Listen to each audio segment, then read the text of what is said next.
Halo, assalamualaikum warahmatullahi wabarakatuh. Selamat datang kembali di Haryana Official. Mbak semuanya, gimana kabarnya? Mbak, semoga sampai semuanya baik selalu nggih yang perantauan, amin. Semoga mbak semuanya terhindar dari mara bahaya. Semoga mbak semuanya dipermudah segala urusan nih sama mbak. Amin ya robbal alamin. Doa terbaik dari tanah air buat sampean semuanya mbak yang selalu mensupport channel iki. Semoga sampean sukses selalu neng perantauan, amin ya robbal alamin. Nah mbak kali ini kita bakal membahas iki berita lokal sing viral di kalangane para PMI Hongkong. Nah mungkin kalau kawan-kawan cari beritae iki adanya hanya di TV dan juga di situs online. Tapi kalau kawan-kawan iki mencari berita nih di YouTube atau mungkin di Facebook fanspage mereka, itu tidak ada mbak. Mungkin karena takut kena komentar negatif atau bagaimana nggak tahu. Jadi gini kan kawan. Iki ceritane tentang penjualan perapeman para TKW Hongkong. Dan kenapa kok sampai majikan perempuan iki tahu? Nanti kita bakal bahas kan kawan. Tapi sekali lagi iki kan cuman sebagai bahan pengetahuan. Dan kenapa kok sampai TV ini juga mengangkat? Mungkin kawan-kawan biasalah kalau majikan mengangkat kasus seperti ini karena ini akan menjadi berita viral dan mungkin banyak orang yang menyukai kemudian nge-share ataupun yang kepo.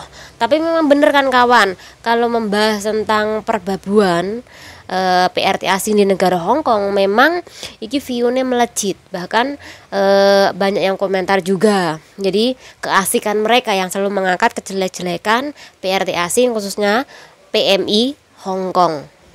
Jadi ceritane majikan itu langsung menghubungi stasiun TV yang depannya ada H.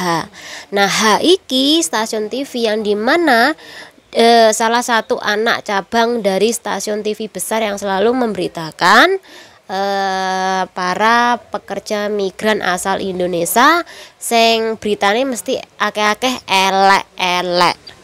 Kenapa kok mesti beritanya elek-elek? Karena memang ada salah satu dari kepemilikan pokoknya orang penting di situ yang mana sakit hati sama PRT asal Indo. Karena ya itu suaminya memiliki selingkuhan dan itu selingkuhannya berasal dari PRT asal Indo. Nah itu kenapa? Jadi salah satu orang penting itu tidak menyukai PRT asal Indonesia. Makanya sering sekali berita-beritanya kui menjelekkan PRT asal Indonesia. Oke. Jadi ceritane majikan ki telepon ke stasiun TV H yang dimana dia menceritakan kalau PRT-nya dulu iki pernah dagangan apa mbak di situs online. Ada aplikasi yang namanya ini. Nah ini adalah situs yang dimana seringkali banyak para PRT asing di negara Hongkong iki menjanjankan perapemannya banyak. Tapi sekali lagi kui HE mereka nggih mbak.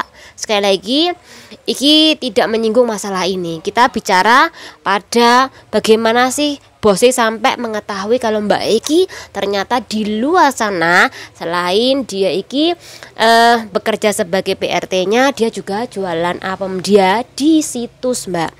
Jadi setelah dia cerita nih, ternyata sebelum si PRT-nya iki diinterminate sama majikane, ternyata PRT-nya ini juga baru renew kontrak mbak. Jadi ketika dia banyu renew kontrak dan iki majikan mengetahui gelagat PRT-nya ini yang mencurigakan sekali. Jadi dia ini ketahuan ketika majikan perempuan iki melihat, mohon maaf nggih, pakaian-pakaian mbak yang seksi sekali, begitu juga CD-CD-nya yang seksi-seksi sekalian, dimana tengah-tengahnya cuman segini. Kalau punya mbak-mbak kan biasanya celana dalam kita, kalau CD kita kui kan lebar ya mbak ya, lebar segini. Kalau kui enggak mbak, yang bagian tengah iki segini. Jadi karena terlalu seksi iki membuat si majikan perempuan iki mencurigai kalau cecenya kui kayak enggak bener. Jadi karena dia mencurigai cecenya nggak bener, hasil dia tuh mencarilah di situs online mbak yang ini untuk mengecek apakah benar-benar cecenya berada di situ sesuai dengan pemikiran dia bakal jualan apem. Ternyata setelah diselidiki, ternyata benar mbak, cecenya ada di situ sedang menjajankan dirinya. Karena dia ki penasaran nih, bener sih itu cecenya dan bagaimana sih cara menjajankan, bagaimana cara mengungkap kasus cecenya. Akhirnya bos iki pura-pura menjadi pelanggan. Nah di situ adanya percakapan antara cecenya dan orang pelanggan yang dimana sebenarnya adalah majikan Mbak E tadi.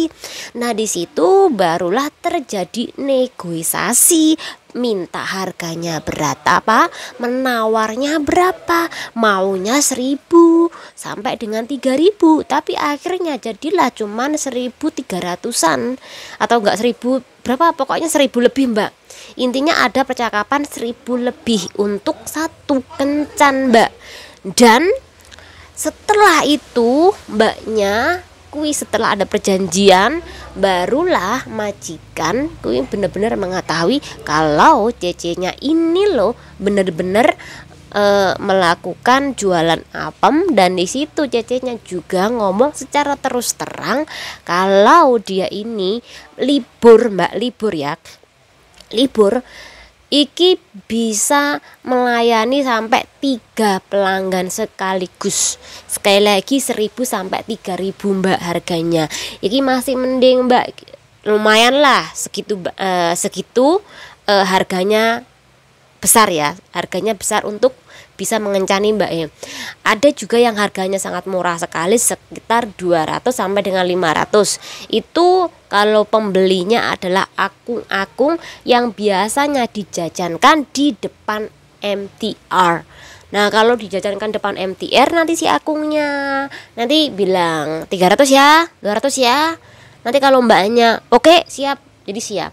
Jadi entah itu kamu kuat apa enggaknya, yang penting pokoknya 1 jam sudah cukup itu. Masalah kamu puas apa enggaknya itu urusan nanti. Jadi Mbak E tadi itu lumayan mbak harganya 1.000 sampai dengan 3.000-an. Tapi ketika dapat bule ini lebih keren lagi, 3.500 sampai dengan 5.000 mbak kalau bule. Oke, setelah adanya kejadian itu barulah Mbak Edi putus kontrak secara intermit sama majikane, karena dirasa majikane mungkin ya jijik yo ngelihat si cecenya ini tidak hanya mengerjakan sebagai PRT-nya, ternyata juga di luar sana merangkap jualan secara ilegal atau mengambil pekerjaan secara ilegal jualan apem tadi.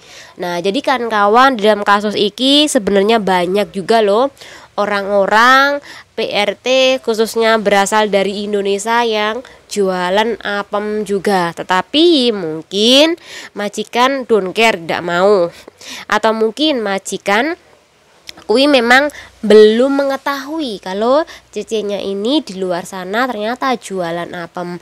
Nah, dari adanya kasus ini, kemudian yang kemarin gue sampai viral ning TV, bahkan ketika bos mengetahui sampai panggil cecenya, "Cece, letai, le bang yao à, le hamai yan le cece ya, kok lelah, letai lah." Selepas kui bos tekon, "Kamu kalau libur kemana? Terus kamu libur ngapain aja, ketemu sama siapa aja?" Kui mbak dicurigain semua PRT kui sama seperti CC yang jualan apem tadi.